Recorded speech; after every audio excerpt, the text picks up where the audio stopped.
राज्यातील शेतकरी कर्जमाफीप्रमाणे सर्व मागासवर्गीय आर्थिक विकास महामंडळांची संपूर्ण कर्जमाफी करावी या मागणीसाठी आज जिल्हाधिकारी कार्यालय येथे Republican party of India Athawale गटाच्या वतीने धरणे आंदोलन करण्यात आले।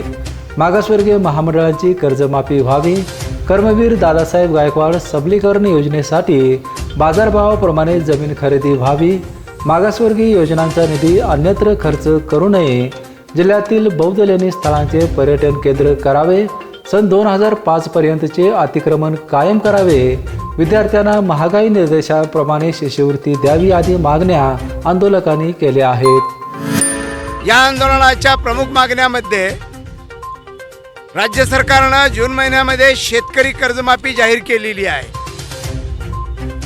त्या कर्जमाफीचं स्वागतच, परंतु या शेताच्या बांधावर राबणारी आमची माई भगिनी, आमचा कष्ट करणारा बुजुर्ग तरुण, या वंचित उपेक्षित वर्गाच्या उत्थानाचा कार्यक्रम सरकारनं राज्यघटनेच्या तरतुदीप्रमाणे केला पाहिजे।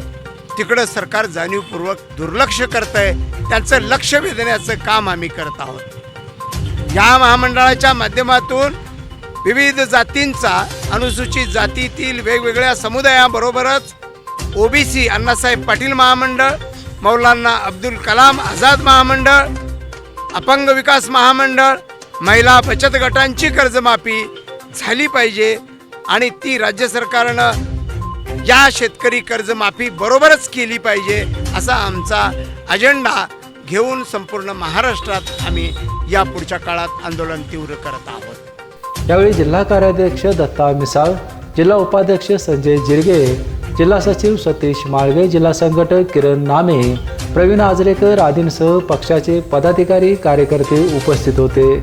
बीपीएनसाठी कोल्हापूरहून विजय यशपुत्र।